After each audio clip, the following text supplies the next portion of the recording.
Everybody here love the police? Yes. Yes. Do you care if I take this weighted vest off for the day? I'm done with it for the day. Please do. Whatever's going to make you most comfortable. That's what we That want. way you don't feel like you're getting video.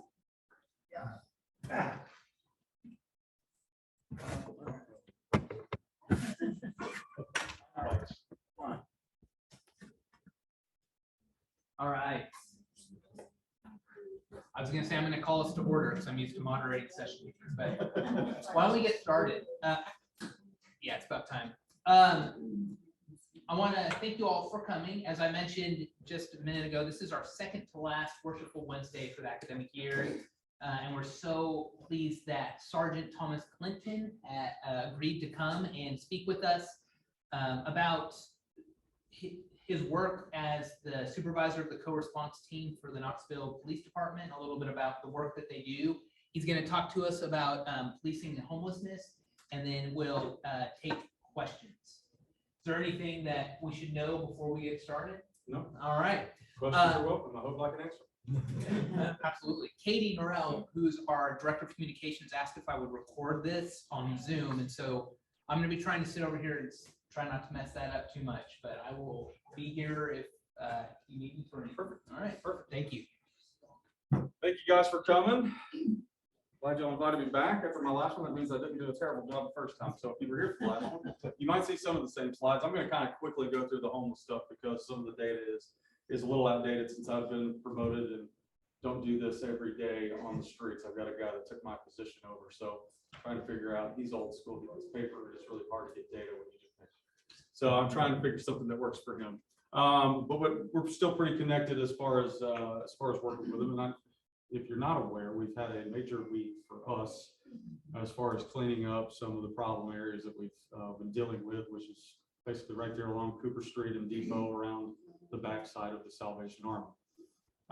And I get a lot of questions about why do we clean up camps? Why are we taking these people's things? Why are we being so mean? And why are we doing this, right? And that's a valid question, okay? And the way that I like to look at this is everybody has a place and everybody has rights, okay? Our homeless population has rights just like you and I. If they want to sit in the park during the day, they can sit in the park. It doesn't matter how dirty they are or what they look like. Agreed? Business owners also have a right to try to make money. Churches have the right to have services without being interrupted. All of these things are still applicable as well, okay? And so it kind of goes on both sides here. We both have to be good stewards of our neighbors, okay? So I'll kind of get through this and we'll talk about why we do some of the things we do and what's kind of happened. Some of the data that I did collect, and I'll kind of skim through that, like I said, because these are some numbers from 2019 now. And then kind of who some of the people we're dealing with out there are. And I will say that's changed a little bit. We're seeing kind of a new clientele out here. And I think it's got a lot to do with our heroin epidemic that's going on right now, which was a direct result of our opioid crisis. Crime, obviously, what kind of crimes that we're dealing with most of the time, some assistance that we're offering, and some of our future, now current plans, because this is a little bit older. I'm not going to make you go through a test, so I won't give you that. This is what I also give to our academy class. This was something we do. We do a biennial study every 2 years, okay? And we have a big get together with a lot of folks that go out and ask a lot of questions. It's about a 40-minute question session with each person that they talk to. And so they get a lot of good information. And some of the things they ask is just kind of tell us your thoughts and what you're feeling out here and what's going on. And this was one of the statements made. We're not here by choice. Everyone has life circumstances that bring them to this point. Everyone I have met, we are working to get out. And I pose this question, is that a true statement? Do you think everybody is wanting to get off the street? It's absolutely incorrect. 100%. I will say it's a very low percentage of the folks that want to stay on the streets. We consider, I would think, you know, when I think of somebody that just wants to live outside, it's the transient population. It's the ones with a guitar on their back and a couple of dogs that are walking on the interstate, right? Those are the folks that's just how they want to live. A lot of these people are here and really would like to get off the street, but it's really hard to get off the street once you're there. Another person said there's a very serious stigma attached to being homeless. Not everyone is a drunk or a junkie. Is that a factual statement? 100% that is a factual statement. I'll tell you, you probably only see about 15 to 20% of our homeless population. You'll never see the rest of them because they're doing what everybody in this room would probably do if everything got taken away from us today. We would say, I don't want to live on the streets. I'm going to do everything in my power to stay off the streets. I need services. I need housing. I'm going to stay in shelter. I'm going to do whatever it takes to get off the street. Okay. Most of us in this room are not dealing with serious mental illness or serious substance abuse. So we make those choices. Unfortunately, some of those choices aren't being made by this person that is now living on the street because they are dealing with multiple things, including every single person pretty much that I've talked to has got a really big history of trauma in their life. Okay. What is homelessness? There's a lot of words up there that can be summed up by saying, basically, we don't have a house, right? We don't have a fixed shelter to go to every night. We could be couch surfing, which what a lot of our youth are doing. They will sleep on friends' houses because it's easier for them to do so. They still have young friends that might have be living with their parents. They might have a basement apartment, something like that they can get into and kind of just shack up for a couple of weeks and not be out on the street. Some of the things I started doing with data, and this kind of started back in 2015 when I first got involved with this. I got moved down to the Central Business District. I had a mother call looking for her daughter. I said, where the heck is she? Is she at the mission? No. And we got 179 some odd square miles of this set. Where do you want me to start with? Good question, right? At the time, I knew of about 100 or so campsites that we had dealt with in the past through our unit. Never found that girl. No idea where she was, right? So I said, how about we start collecting a little bit of data? Okay. I started writing where people were, where I saw them, who they were with. And if I saw them again, I'd write it again. Okay. We just kind of started tracking what was going on. Okay. And this helped us in a couple of ways. It served as locators, right? Obviously, I wanted to help the next mother that called me and say, where's my daughter? I'll help you find her. I know where she might be at. I at least have a starting point where to look, right? Obviously, I am a law enforcement officer, so we do take people to jail from time to time. And we have warrants and investigators that are looking for people. Not always to take them to jail, but also as witnesses of crime, right? So we need to find those people that are witnesses.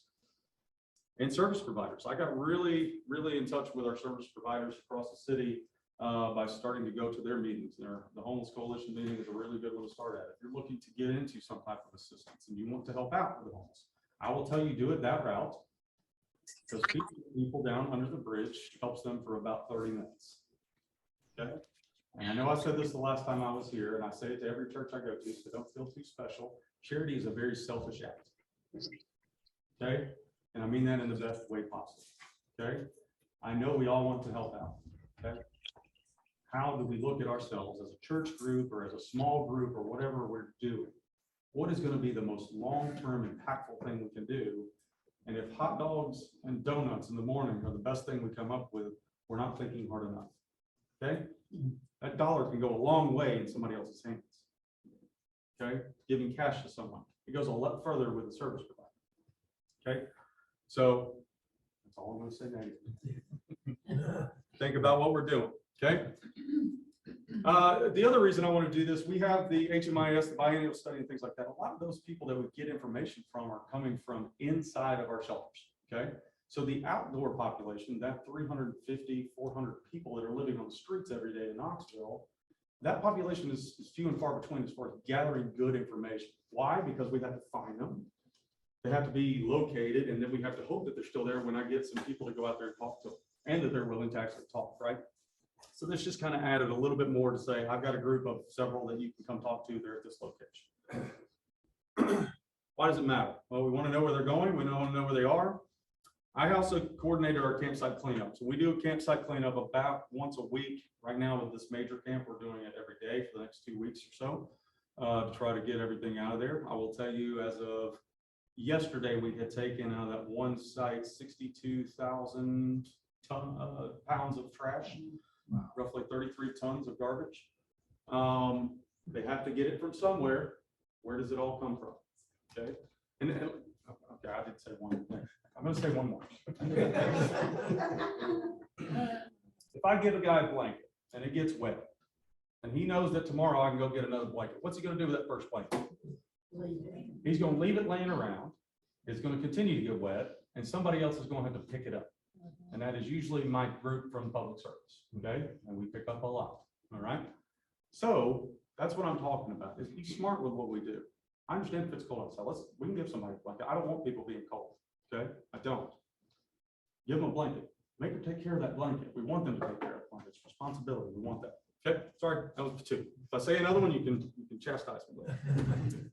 We want to provide referrals, and that's a main portion of what we do. Okay, I don't make a lot of arrests. I don't. The only arrest I'll make usually is if it's a warrant or if somebody's in an active assault or something like that. I'm usually not making arrests.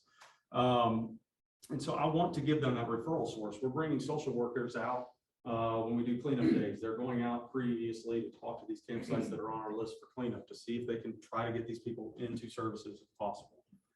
Reunification of loved ones, and I'll talk to you a little bit more about that in a minute. And finding those data collection gaps. I'm a big data guy, if you haven't noticed by now. Okay, this really bothers me having old data, so I'm having an anxiety attack.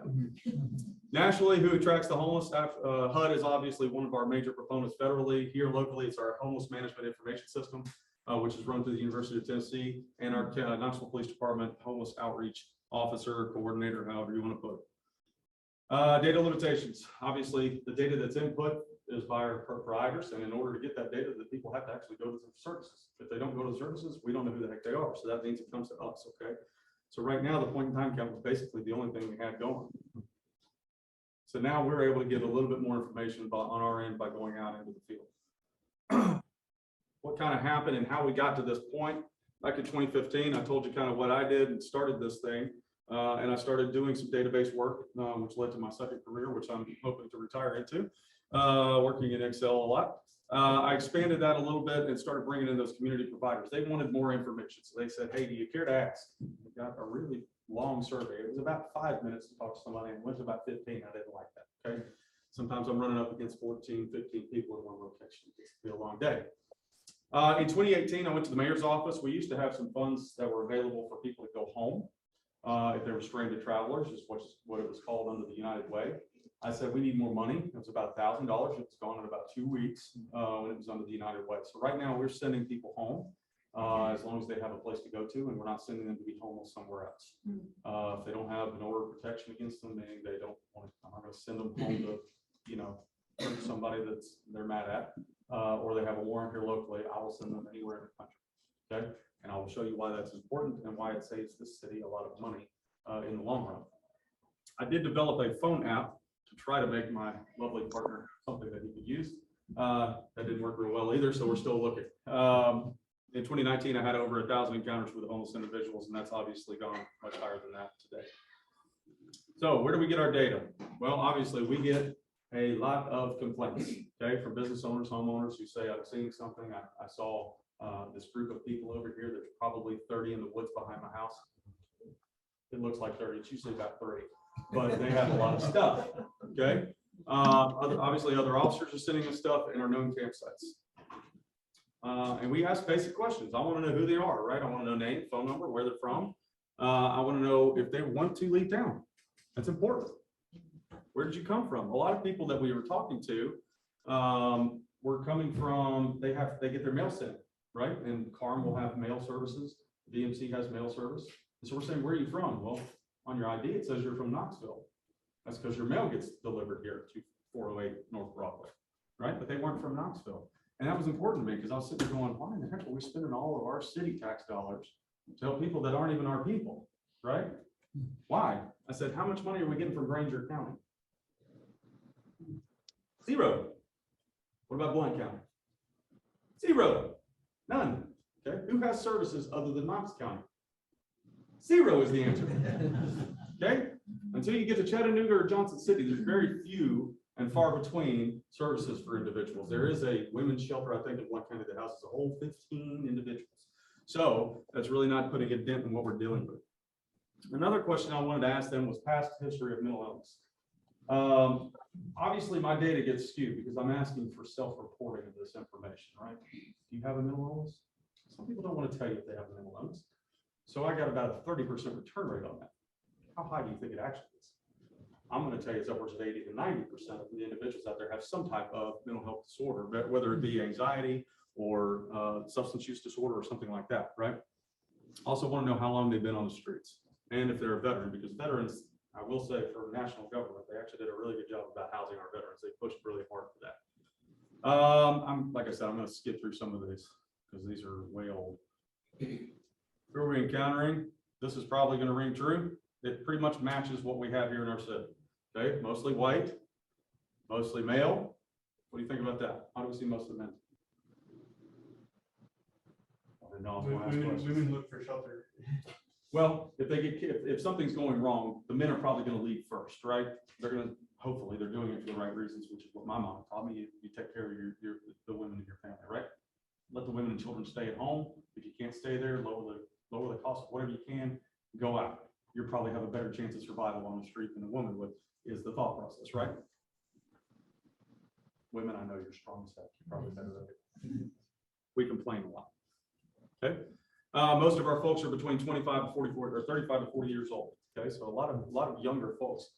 You're considered youth in the homeless world until you're age 24, which I didn't understand, but they have other services that are offered, and so that's actually a good thing. It encompasses more people, and we do have a pretty hefty number of youth. We have started a youth advisory board, which has bi-weekly meetings with homeless youth that come in and they want to talk, discuss about what's going on with the city, what kind of services are there for the youth, what else can the city do to help us out, and what can we do to help the city understand some things. 5%. Nationally, it's about 7% of our population is veterans, so that's right on par, and that's probably going to hold true to today. Like I said, substance use problem, 23%. Is that low? Yeah. I see needles everywhere. Anybody else? Yes? Talk about that too. Mental health, 30%. Why do I want to send people home? Well, I'm pretty sure for the most part, it doesn't really matter what you do. At some deep level in our souls, we love our children, right? It doesn't matter what they do. We're still going to care about our children, okay? So mothers and fathers will still care about the children. If you're here alone, I want to send you home, okay? Unless your parents are the problem. Okay, that's true. It happens. But I want somebody who has some connection that cares enough about them that might be willing to help them out more than a stranger at home. Does that make sense? So I want to offer that. The other problem we're running into is documentation. How long do you think, if I'm from Oregon and I come here and I've got my buddy took my pants out of my bag and it had my ID in it, now I don't have an ID. How long do you think it takes right now to get an ID from Oregon with zero secondary forms of ID? 2 months, I would say. Try again. Good guess though. A year. It's taking about 6 to 8 months right now to get an ID. Okay. So what can we not do without an ID? We can't get jobs. It's really hard. We can't get housing. We can't get a lot of things. Identification is a really big thing for us. So one thing we're working on right now is trying to figure out if I can come up with, I know Houston has done it in Texas, and police officer, they can verify who you are. That actually will serve as a verifiable secondary form of identification. They can take in and get a birth certificate or a license. Obviously, the potential additional support of family members, and we're able to leave our support dollars that we're already putting so much effort into getting to these folks inside our own community to help out our people as much as possible that are here. How it works, I do a verification, I do a background check, and then BMC, Gabe Klein, who runs our program, or she's my kind of counterpart in this, she's the one that actually gets the voucher. Right now, we've lost our Greyhound station, so we're seeing how that's going to work. The only stop we've got in Knoxville now is at Cherry Street at the marathons. So we're doing the best we can. We still buy them online, but getting them from point A to point B, if you want to do something about bus tickets, that would be a good place to spend some money as a church. So here's why it's important. I can get you from here to Seattle back in 2019 for $360. A Greyhound ticket. Most of the folks we're talking about are not going all the way to Seattle. I have had the occasional, I want to go to Vegas, put it all in black. I want to go to California because I heard it was sunny over there. I got to have some reason to send you there. I can't just send them on a vacation, right? And unfortunately, Greyhound still does not go to Hawaii. But average cost across the country, we're going to spend about $166, okay? It does go to Mexico. It goes to Mexico. Well, we won't go there yet. Okay. That's a whole nother ballgame there. Okay, so we had sent, by 2018, we'd already sent 54 people out of town. We had one come back from that. I did get a phone call from New York. It said, it's not working out. I need another ticket. It's a one-time deal. I can't help you. Okay, it's a one-way ticket out of town. 43% had spent 5 or more days in the hospital while they were homeless here in Knoxville at the time. 43%. An ambulance ride on average costs between $250 and $1,200. An ER visit will cost you upwards of $3,000. $366 sounds a heck of a lot cheaper than $3,000 plus some, right? Can we save some money? Who's paying their bill? Who's paying the medical bills? All of your lovely insurance costs are paying for these people to go to the hospital, right? Now, that being said, most of our encounters that we have here are from the state of Tennessee, but you can see we're getting people from every section of our country into Knoxville. We get a lot from down south. I don't know why anyone would leave Florida. If you're homeless, you're going to be outside. I'd rather be warm than cold. That's just me. And they have beaches. So I would prefer that. We've actually had a couple here from out of the country in Grenada, I believe is where they were from. When we talk about where we're talking just statewide, 57% are from Knox County. So we're still above half at the time. But you can notice here, and it's really hard to see, so I'll read them off. Anderson County, 47 folks. Union County, 10. Grainger County, 10. Jefferson, Sevier, Blunt, all in the 20s to 50s, right around us. And like I said, we don't have any services in those locations, and that's why they're coming here. Okay, so when you say people are busing the people, they are busing the people in. Why? Because they don't have anything to say. Okay, and when we talk about law enforcement's actions with the homeless, a lot of the problems that we run into is we just don't. Okay? I love diverting people from jail, but we have to think of the question, which is divert them to what? Right? So what is our options? Go into services. Okay, go into Carm. They don't like Carm. They don't like Carm. A lot of them, especially the ones I deal with on the street. Because they want to smoke or they want They want to drink, they want to smoke, to. they got all their stuff and they can't take it all in. Christianity. Yeah, they don't want to be Bible beat, right? Okay, I get a lot of that. They don't feel real high about Jesus today. Okay, I'll be honest with you, they don't. Okay, so first thing they hear is Jesus loves you. Well, by God, look at my situation. You tell me that Jesus loves me. It's really hard to get over. It's a tough pill to swallow. Okay, so understanding that they are working on trying to fix some things over there as far as how they do business, and I think Carm does a really good job for folks that buy in. Okay, they have 3 different services that they'll do over there. They're teaching people to be sous chefs. They'll teach people to be janitors. They have the new burrito program, which is fantastic. So what they do is really good. But if you have a substance use problem, and it's really hard for you to stop doing this right now, it's really hard to go in and say, okay, I got to get clean and sober, and I got to stay clean and sober so I can do this program. You understand? A fourth of the individuals were willing to go home if I could get them there. That's a big chunk of people. Okay, at the time we had what, 808. What's a fourth of those people? About 200 folks. Does that take care of my homeless outside? Take a big chunk out of it. If I had mega buses, I'd get them, but they closed down the mega bus. What's our biggest challenge?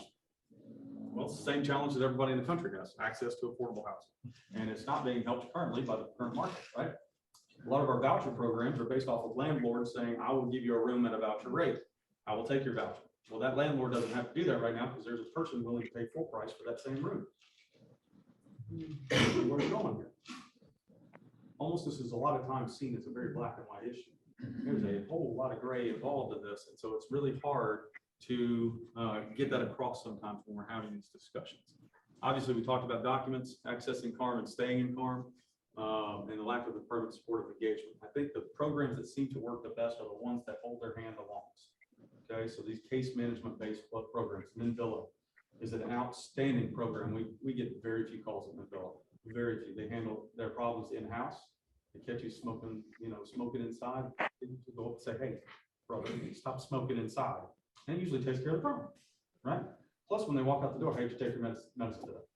Hey, don't forget about your appointment you got today. It's a constant reminder all the time. That's why it works. Going to Carm, you leave after breakfast. Where are you going? Who are you going to? What are you going to do for 3 hours a day? Idle hands at the devil's playground. Yes? What we used to do, out of sight, out of mind. If I don't get a call on you, not worried about it, right? We would go in, we'd clean up the camp. We made a really nice foundation, super smooth, and we left it alone, and they came right back. Okay. What I'm trying to do is, and when I first started this, I wanted to try to get to as many campsites as I could every single month and stay on top of it. Okay. That got really hard for one person to do. Okay, at the time of this one, I think we were around 300 some odd known campsites that we had dealt with. Now, these are not all active campsites, but they were at some point, every single bubble up here had somebody sleeping on it. What's a campsite? One camp, one tent? Or Can be a little bit of everything, yeah, so it kind of depends. If I based it off of the nearest intersection for most of my campsites, right? So Broadway, Blackstock and McGee would be, 60 tents at one point. Whereas, I don't know, right at 6th Avenue might have one person sleeping in a lean-to, okay? But that's a lot of tents, okay? A lot of people staying around. What do you also notice? This is 640 coming right over here. Whoops, don't break the TV. This is 640 on the east side. West side, Turkey Creek. Where's all the bubbles going? Downtown. Downtown is the majority of them. Why? Services are there. Why are they going west and not east? Do what? Jobs are there. Jobs for who? What else is there? people handing out money. People handing out money. People handing out money. That's why they're going. Okay. There was a guy that used to run the streets out of Lovell Road that would make $800 a day. Man. They're working in shifts right now on Cedar Bluff. Oh, sorry, officer, I'm still here. Yep, it's my shift's over anyways. No joke. Cherry Street too. Cherry Street. Well, and see, the thing is, I don't think there's less people on the east side. I just think that they don't get called in on. I see them every day. Yeah, they're there. Almost every day. Yeah, they're But definitely there. now, if that's where the bus stop is. That's another they're point. right now. Yep. That's why. That's another part. And that's a good thing. I really hadn't even thought about that. I'm glad you brought that up. But you got to think of that. They just don't get called in like they do on the west side. Okay, it's the bottom line. It's the way it is. Okay, they're going to follow the money, and they're going to follow who's going to give them money. We got some big churches out there too that are just handing stuff out. Okay, Merchants Drive is one of our biggest problem areas right now. We've got a Wednesday night service up at Wallace Memorial. We have Dunkin' Donuts, who, mind you, they get rid of their donuts after 24 hours. They'll be in their dumpsters free of charge if you're hungry. It's free food. It's an easy take. Okay, and they get it 6 out of 7 days a week. 6 out of 7 days. Okay, so think about that. Think about the access that's going on. What are we doing things that are bringing them to us, and are we actually helping them out? Right? If we're not talking housing to people at any point in this contact, we are not doing a service. Everything is based around housing, period, and that's it. Cokesbury United Methodist out west. They have the fig leaf program, fig tree program. I always get it messed up. It's one of the two. It's something with a fig. They were letting people camp in cars at their parking lot. Okay, they were letting a couple of people camp in tents that we didn't know about. But they also had laundry services. They had food. They had resources. They were doing a lot of good stuff. Showers, right? That you could come in. You could get gas cards. You could get cards for food. You could do a lot of things. Okay. When things get too big is when we have problems. Okay, and I want to talk about that a little bit later. This is what we're looking at. These are FEMA blankets that were handed out every Wednesday night. They probably started back by our water rate ministers. They were handing them out in packs of 10 in the summer. Why? This is what I'm talking about. We let them sit there and they say, I'm just going to get another one. I'm going to whole pack. I'm just going to put these on the ground. I'll put these in the bed. They have mattresses this high stacked up with FEMA blankets. Okay, we can make our homeless people very comfortable. Seriously. Okay, and I'm not trying to be rude when I say this. It shouldn't be comfortable to be homeless. Okay, it should be hard because that makes you want not to do it, right? That's why we have jail. Jail is supposed to be hard. It's not meant to go and watch Oprah all day.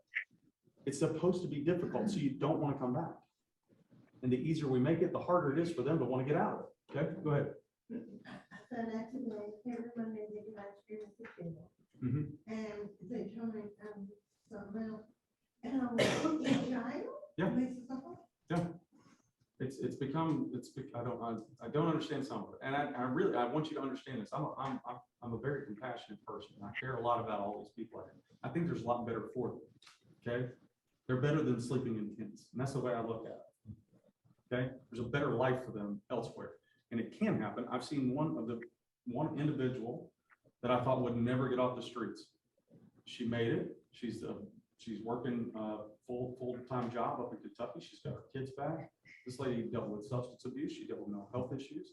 It can work. If she can do it, by God, anybody in the world can do it. Okay. It can happen, but we keep making it easier because we keep giving, which is what we want to do because that's what we do. We're in the Bible Belt. That's what we do. That's what the Bible says to do, right? So it's not about giving. It's about how we give and what we give. Okay. This is what it looks like when I got done with it. I got in trouble by stormwater because we took some trees down. It was erosion control, and I got yelled at. Put a silt fence up. You gotta fix that. This stream right here had about 85 parts per million fecal matter. We've lost whole species of fish in that creek. Now, I'm not going to blame it all on our homeless population. We do have railroad going through there, and I'm sure that some of the creosote and everything else that's coming off those cracks is not helping either. But it's not only a human safety hazard, it's also an environmental hazard, okay? But you have people bathing in this water. You have people swimming in this water because they think it's clean, they think, oh, this, you can't see the bacteria that's in there. We have people losing their arms and legs to gangrene. There's a lot of problems associated with being on the street, which is why I don't want them there, okay? It's not because of a lack of compassion. Okay, we were at the time we were out of sight, out of mind. We want to change that around. We want to start doing that individually focused outreach. We want to talk to these people. We want to know what's got them there. I ask every single person, why are you here today? What got you to this point? Tell me your life story. Tell me about it. There's some really sad stories, a lot of them. Okay, and the other question I'll say is, what did you want to do when you were a kid? When you grew up, what was part of your life story? What did you want to be? I have yet to hear one person say I wanted to live under a bridge and shoot heroin. It's not going to happen, guys. They don't want to be there for the most part, but they originally probably made a bad choice, and now they're living with that choice, and they can't get away from that choice, okay? This was that campsite that we dealt with. We took 164 tons of trash out of those two sites. That was the PSC metal site. We had over 70 tents on PSC site and another 60 on the other side. That was the total cost of the city. That was in 2019 alone, okay? Because the way it's set up, our public service bills the city for their services. So each truck, each flavor person, each trash bag gets counted. We're talking about a lot of money to deal with our homeless problem. The homeless outreach, I developed some new procedures, right? I talked about this. I want to go over there as much as we can. We want to stay on top of it. I don't want to be this person that says I'm going to be here on Thursday and show up next Monday. If I say I'm going to be there, I want to be there. That's what we want to do because we need that security. And I'll tell you this right now, I had a group of homeless people. I could have had 200 strong that would have backed me up in any fight that I needed to be backed up. Okay? Because you treat them fair, you hold your word, you do your job, and they'll trust you, and they'll do what you ask them to do. And very few fights, very few people buck up on me because I was fair with them. Okay? Now, we give them 72 hours to get their stuff, minimum 72 hours. Most of the time, it's more like a week to get their things. A lot of them wait till the day of to start moving, which is what's happened downtown. That's why we took so much stuff away. We're trying to give them as much time as possible to get the things they need, okay? Because I don't want to take their stuff. I want them to have what they have to have, but you make choices, okay? For private property, don't worry. If they're on your front porch, I'm not going to give them 3 days to get off the front porch. Private property, there is no grace period given, obviously for some important reasons, right? Why do we do 72 hours? There was a Supreme Court case said that there's this whole thing called due process, the Fourth Amendment. We can't just take people's stuff, throw them in a big pile and light it on fire like they did in Miami. Doesn't go well, okay? ACLU looks totally upon that. So we try to give them enough time to get their things. So they have 4 options. You can go to the shelter. You can leave town on my bus.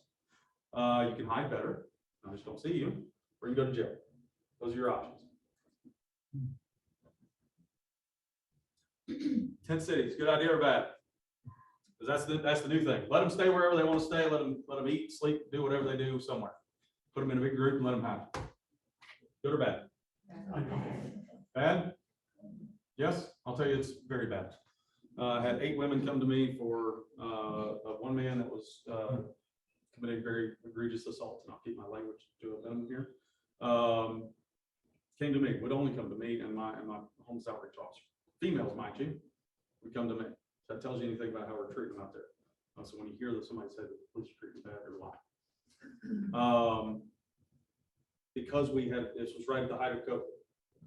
We got off of them. We said, I even said it. I was the one planning schedule. I said 2 weeks. We're not doing anything.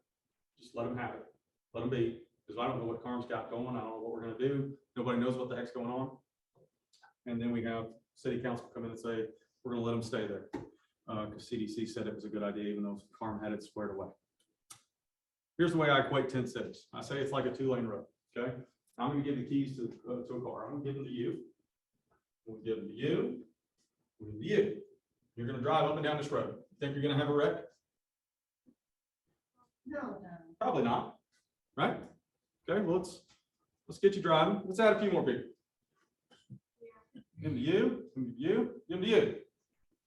Still okay, right? Okay. We'll give some keys to some more people, but they're gonna have substance use problems. They're gonna have mental health issues. Then we'll have some social justice warriors come out, and they're also gonna have keys to the car because they're gonna clog some stuff up too, because they want to get down there and be in the mix. Tell me how bad I am to everybody. We're starting to get some busy streets now, right? Eventually, we're gonna have a wreck, and it's not gonna be a pretty one. Because these individuals are gonna take what they can because they're trying to survive. Okay? So they steal, they fight, they claw, they do whatever they can to survive. Okay?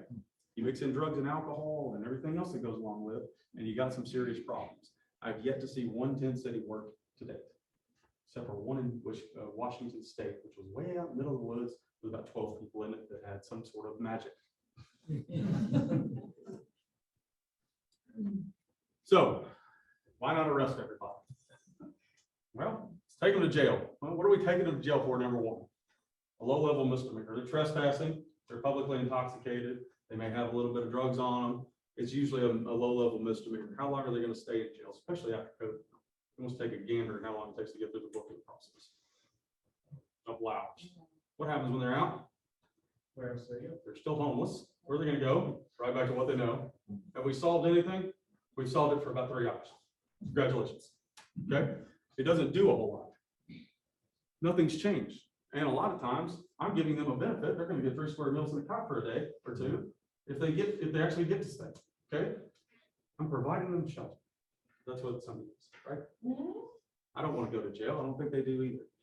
The other problem with jail is you put this person that might be in line for housing and you move them right to the back of the line. Every time I arrest somebody, they go back to the line. Okay? We don't want to do that as much as possible. These are the typical things we're going to deal with our homeless population. Trespassing, obviously, if you can't be on somebody's property. Public intoxication, if you're a danger to yourself or others. Panhandling. Is panhandling illegal in the city of Knoxville? yes. In and of itself, panhandling. Can I have $1? Is that illegal? That's illegal? No. No. Okay, what is it? In and of itself. Now, the city has done a really good job. They've had some fancy lawyers come in, some really slick suits come down and said, hey, we're going to ordinance the heck out of this. You can't do it just about anywhere. Okay? 20 feet of a crosswalk, 20 feet of a open business, 20 feet of a payphone, which anybody know what a payphone is? Outside the doors of an open business, within 20 feet of an extra entrance or exit to a public toilet facility, a public pay for parking box. Blah, blah, blah, blah, blah. It just keeps going, okay? From sun up to sundown at this point, there's 1 square foot, I think, in the middle of Market Square where you can legally panhandle still that doesn't fit any of these criteria. Okay? But in and of itself, panhandling is not illegal. It becomes illegal when it becomes aggressive. Okay? So if somebody's following you around and saying, come on, give me that, come on, give me that, come on, give me that, they're following you around, or they're aggressive about it, then that is illegal. So call us if you have to. Some of our challenges, obviously, housing is huge. Employment, even at the height of our boom in jobs, when we had jobs, more jobs than we had people in the country, it really didn't change a whole lot for our homeless population. Okay, you're still dealing with felonies, you're still dealing with drug addicts and substance use problems, you're still dealing with mental health, which still has a stigma on it. So you're dealing with a lot of other things. And transportation is big in everything. There is no real good public transportation in any of these smaller cities like we are. We're not a big city, right? We're not San Francisco. We're not. Let me change that. I'm not going to talk about how they deal with homeless on the West Coast. We're not New York. We're not any of our big cities on the East Coast, right? So we have to do some different things here. Who's in charge, kind of things. Mayor Michael Dunthorne is the Office of Homelessness underneath the mayor's office. He's mostly a grant writer, and he tries to get the money. Okay, he's our money guy that says, I need to get some grants for our homeless. And he's also heads up the Continuum of Care, which is part of the national thing. Sean Griffith recently joined the team, and he was a prior social worker who worked for Helen Ross McNabb. And now he has really taken over kind of a role where he coordinates all of our social services to go out and talk to people prior to these cleanups. CAC, Volunteer Ministry Center, some of our partners that we work well with. If you've got somebody with a family that's homeless that says, I need help, send them to CAC. That's a family type place. If they're a single person, which most of our homeless, they need to go to VMC.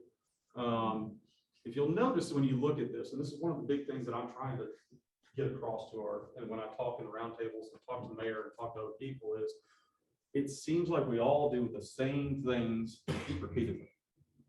Okay, look at these. Knox CAC, housing, families, work, utility, transportation, volunteer ministry, housing, rehab, work, transportation. They do all the same things. Okay, it would be really nice if we could focus on our own silo, right? If I need some housing, I want you to go to VMC. They're the housing people. You got mental health, go to McNabb, do mental health. I don't need mental health doing housing and veterans and social work and all the other stuff. Do your thing. It all comes down to dollars. Bottom line, everybody wants the same grant dollars, so we don't get what we want. Whatever. I'm not going to go there. McNabb, obviously, we do a lot of work with McNabb now, and I'm going to talk about our co-response unit next. CARM's our emergency shelter, the only emergency shelter we have. VOA works with our veterans. Helen Ross McNabb also does veteran services. What are we going to do in the future? Well, in small groups, I want you to discuss. I'm just kidding. I'm going to put you in small groups. So, I want to build a homeless unit. Well, we've kind of got one. We've got one officer under me that does my old job. Mental health unit. We do have that now. These are all things that we wanted to see happen, and they are happening. And now we want to see an increase in our co-response because we're dealing with a lot of people. And the reason I think co-response and homelessness goes together is because of the fact that we do have such a high occurrence of mental health. Any questions on how quickly I went through that? That was about a 2-hour course that I went through in 30 minutes. Any questions on homelessness? What can we do to help? Yes. So, question, I heard there's new anti-camping legislation being passed. How does that and the changes in penalties and so on? So what I'll tell you is this: we have this lovely thing as law enforcement called officer discretion. Okay.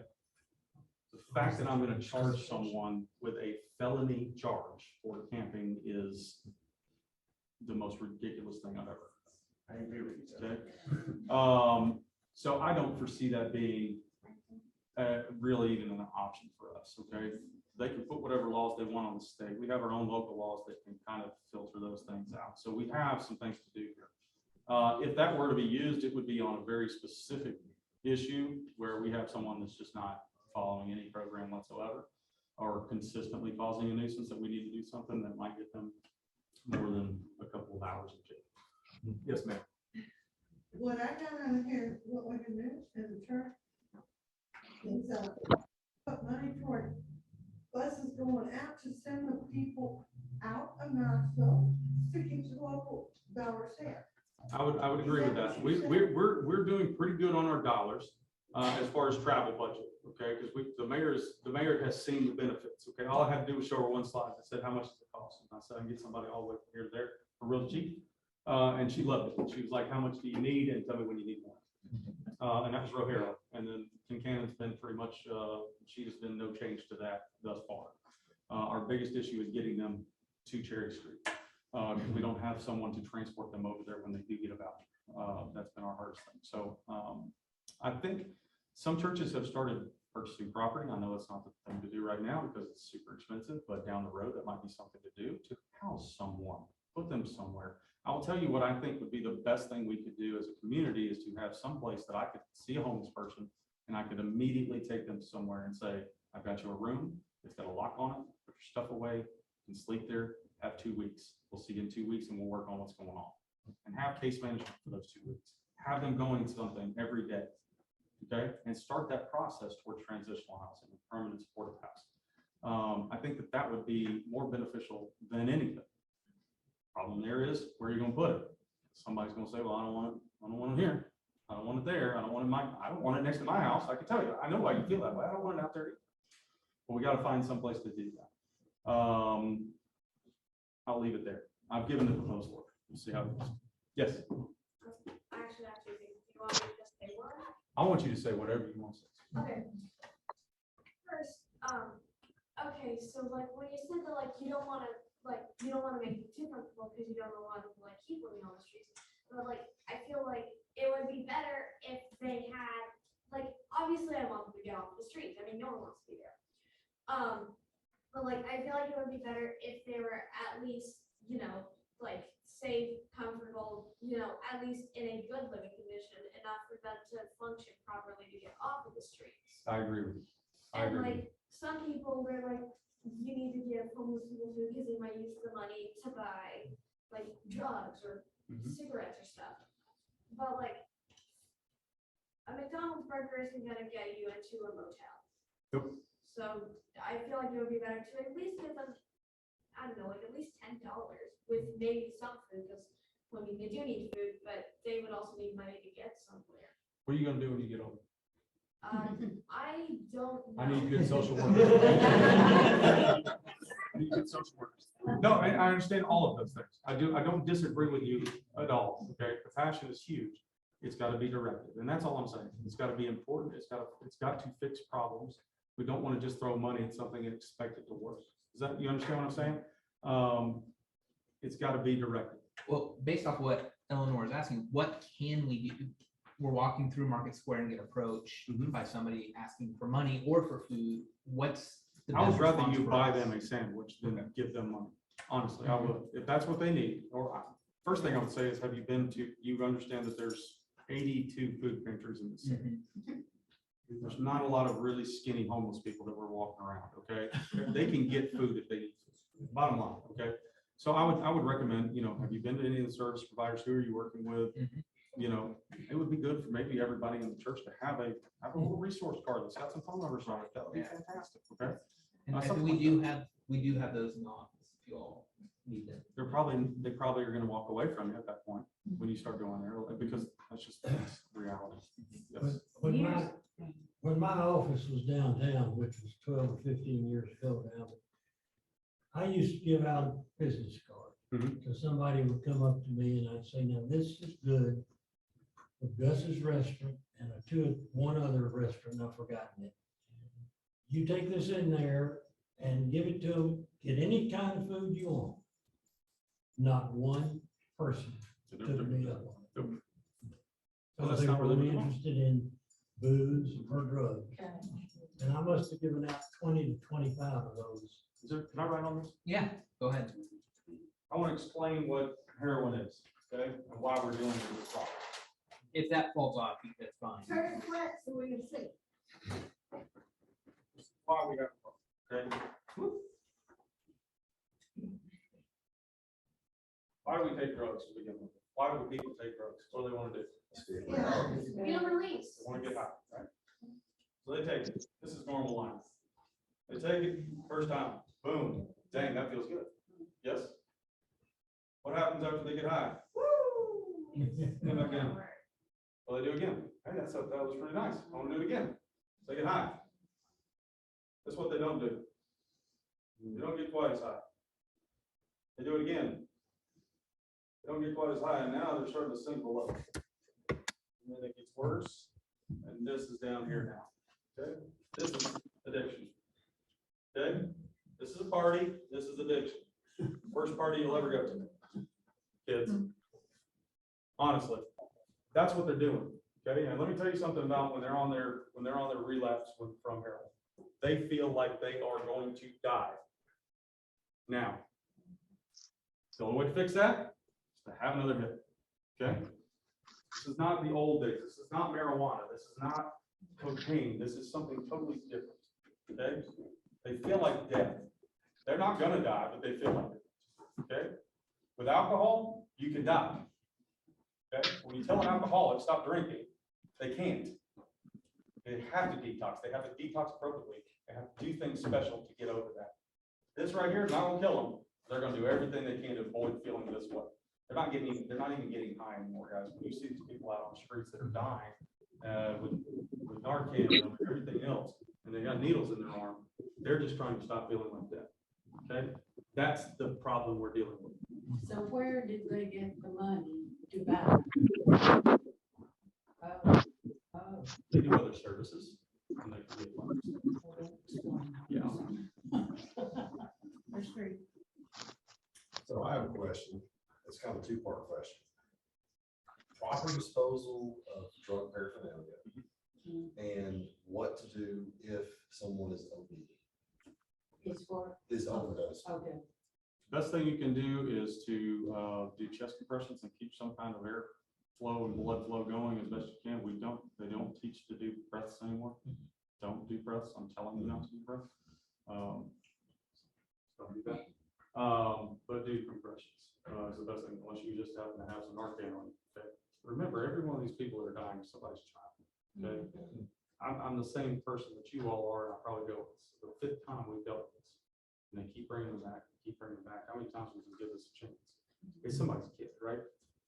So let's, I have to remind myself that sometimes we're dealing with these folks. They can get out of it, okay? This is the other thing. I would tell you, get a bottle, a 2-liter bottle or a 2-ounce bottle. If you have a needle that you want to get rid of, I would tell you not to get rid of it. Grab it with tongs and put it in the bottle, put the lid on it, throw it away. Positively Living, I don't know if they're still doing, will come out and pick up their needles. They're probably the ones that handed them out in the first place, because they're handing them out like candy right now, about 30 a pop every time they go in to get 2 needles, because they're trying to stop this HIV epidemic that's starting to come back and some other stuff that's going around in our homeless population. Yes, sir. The thing about being high, will some of them take things like Valium that are medically intentionally used to make you like not care about things because you're saying about time you're going in for surgery? Will some of them take drugs like or medicinal liquids like that? It's a really good question, and why we're on this heroin epidemic is because of that very reason, right? We have a lot of people, we've had judges, big time judges in this town, that got hooked on pills because they were in an injury and had surgery, whatever it is, and it leads to this. Because at the time, when we started regulating opiates, it started going up to $1 a milligram. You're talking about an 80 milligram pill of oxycodone costing $80 for one pill. Heroin's really cheap. It's really cheap. The other problem we're having now is the import of fentanyl, which is even cheaper to do, or I'm sorry, even more potent and easier to get into the country, because it takes, if this was one dose of straight heroin, this will be the same as fentanyl. It takes very little, okay, and it can kill you very quickly. And now they're starting to come out with stuff that's 10 times more potent. So get prepared for that one. We'll go in a cycle. Heroin was 0 a while back, and we'll come back. Cocaine, they'll stop wanting to be sleepy all the time. They'll want to be high and end up cleaning stuff with methamphetamines and stuff.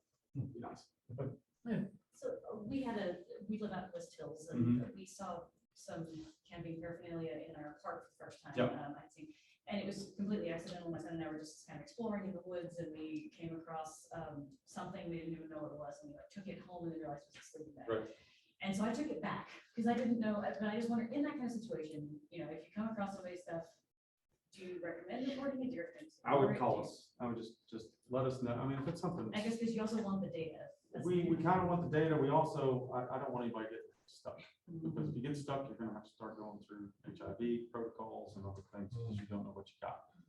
We actually had one of our homeless providers that was cleaning up a camping. She got stuck by one of the needles from her own people that was seeking services. She was not feeling good. So remember that. The needles is a problem, okay? And I've already voiced my concerns over the needles. I understand we won't have to see to go down. I'm tired of seeing them everywhere and having to watch every time I step in camp where I'm going to step because it don't take much to get it. So yes, dear. So is there some, like, I know that people who typically get hired either do it because they want to have a little fun or because they're, or because. Where are you hanging out on the weekend?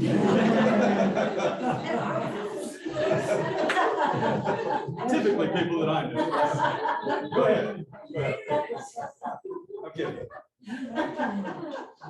They're either doing it because they want to have some fun or because they're at a really depressing point in their life and they're wanting to have something that will give them a feeling of fake happiness. Right. Is there something that maybe they could take that maybe something that wouldn't be life threatening and wouldn't give them feeling like they're dying, but also give them a bit of happiness, like would they, like. Chocolate. Yeah, that works, and also like, maybe, would antidepressants work? Well, it depends, you know, sometimes it works for people, and that's one of the things we do with mental health. And mental health is kind of it's a very difficult science because everybody's brains work a little differently. So what cocktail works for you may not work for somebody else. So they find something, they're like, oh, this is it. This is the one for schizophrenia. It's going to work for everybody. And it doesn't work for everybody. One person, it makes them feel like a zombie. The other person, it works perfectly for them. So that's some of the things. I'm going to go ahead and pull up my co-response stuff since we're getting towards mental health just a little bit. How long do I have? 6 minutes? Yes. Perfect. That's all I need. Perfect. Do you all go into the high schools in a preventive program? I think I don't know if the DARE program is still going on or not. You know, whether or not that was even beneficial or whether it just taught kids about drugs and what's the best thing to use is the problem. So it's kind of hard to, we are training all of our Knoxville County SROs are getting CIT trained so they can work on some of this and they can talk about substance use and how it affects everything. Real quick, to talk about substance use, how long do you think it takes for the brain to reset after you've been addicted to something? What? How long, if you're a heroin addict or an alcoholic, how long does it take your brain to reset? 6 years. Not quite that long, thank goodness. Would it be a month? It's about 12 months. It's right up there close to a year before your brain really starts saying, okay, I can reset. And so what kind of programs, you think about the programs that are out there that insurance will pay for, they last for how long? 3 weeks, 28 days. Doesn't work. It's clean. We're gonna go right back to it because the urges are still there.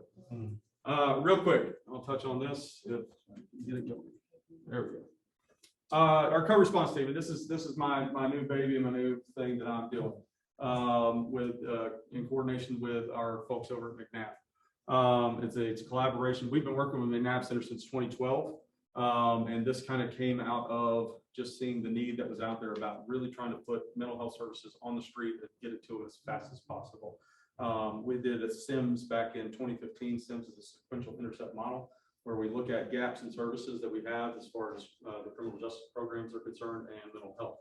And one of the needs that was seen was there was a gap really prior to the first initial intercept, which was how can we get to them right now instead of waiting until they get to the hospital. So this was kind of born out of some of that. This data is from March of this year because I did not update it for today's meeting because I didn't know how much time I'd have. This is holding true to this day. We've had over 1,000. I can give you the updated assessment to look at. We're at 1,087 calls for service since October of 2020 when we started the pilot. And we are currently sitting at about the same numbers right there. 49% of them are female, 51% male. Switch, there we go. Mostly 25 to 34 years old and mostly white, same as our homeless. We do ask them if they've had prior mental health contact, if they've had any services in the past, and only 41% of those folks that we're talking to said yes. Right, so we're getting these calls from dispatch or other officers saying, I've got somebody that's in crisis. Those are the kind of calls we're going to go to where de-escalation is needed or something like that. And only less than half of them are really seeing anybody when we get there.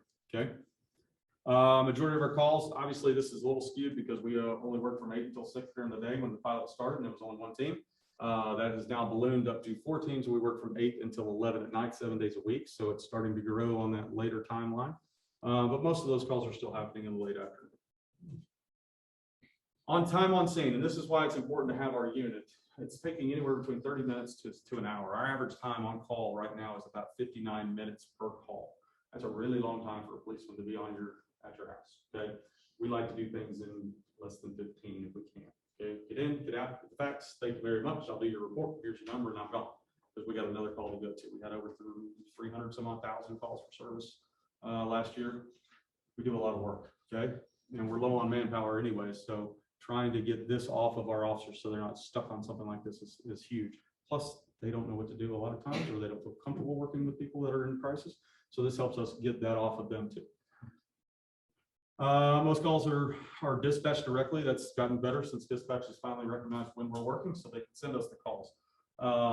It was being a little bit difficult getting that through dispatch's head. Majority of our calls are suicidal ideations, people that feel like they're going to hurt themselves. And then we get a lot of just general investigations. If you'll notice, this number right here is only 15. This is the ones that are coming in that are specific as mental health. 15 out of 1,000. I don't think it's gone up. 15 out of 1,000 some of my calls are coming in and saying this is a mental health call. Any call could be a crisis call, right? 16-year-old female just got in her first wreck 2 weeks after getting her license. Is she in crisis? You're dang straight she is. Who's going to kill her, mom and dad? What's going to happen to my car?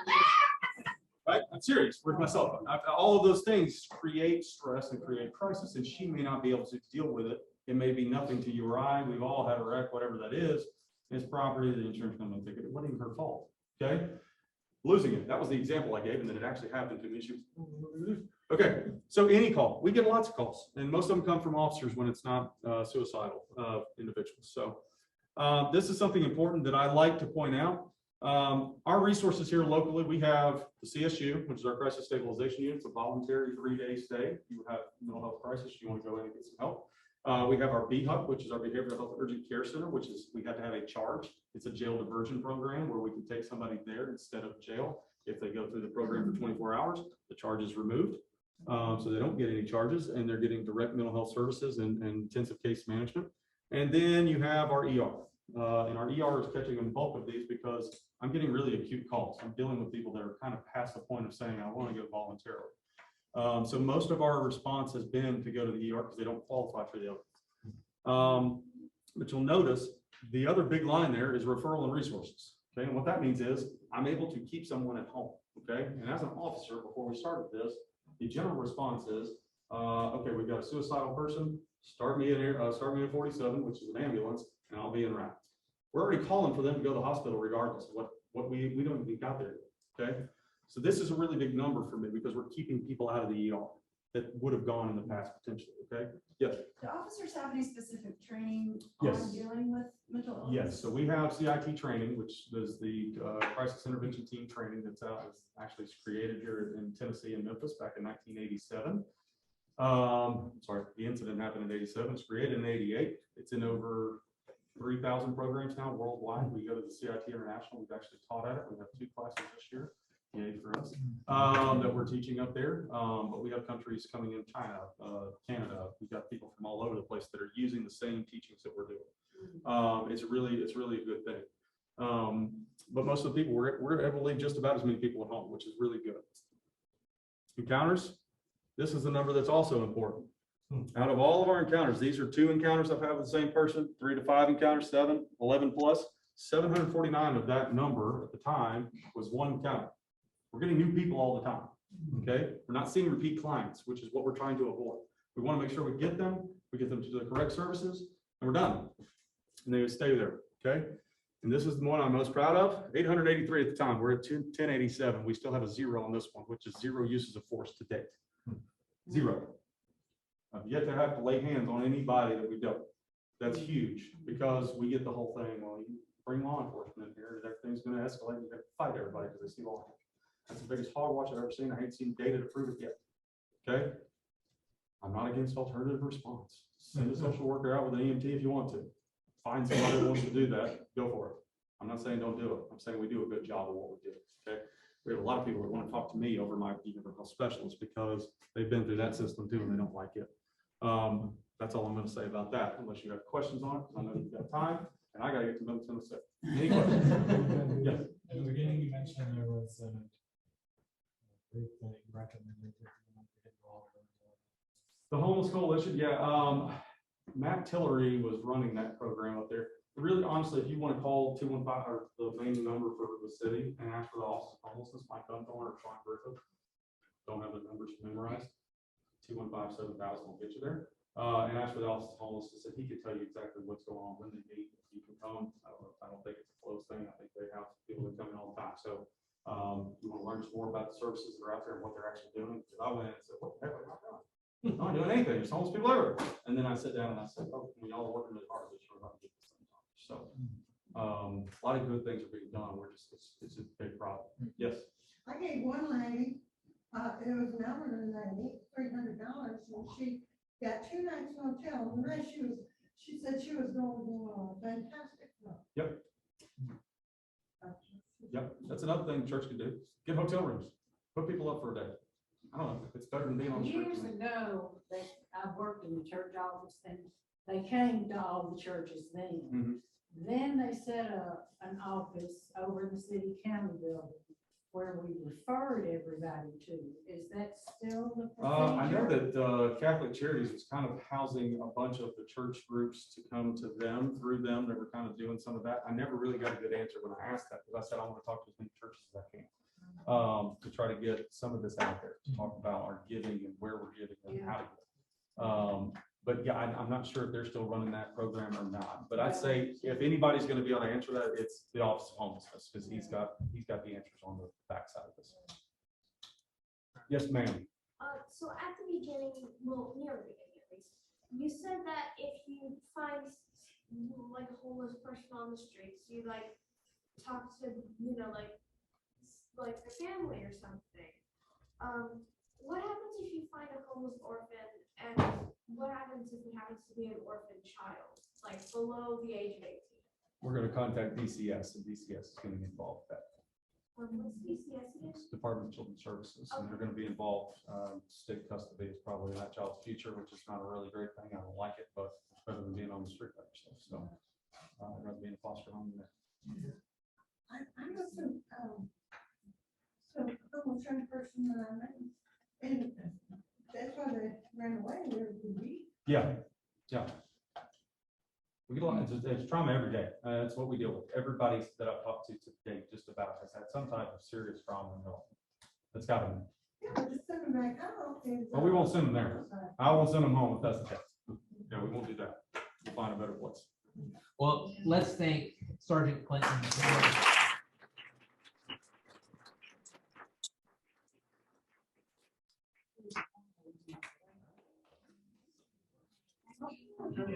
Thanks, guys. What was it?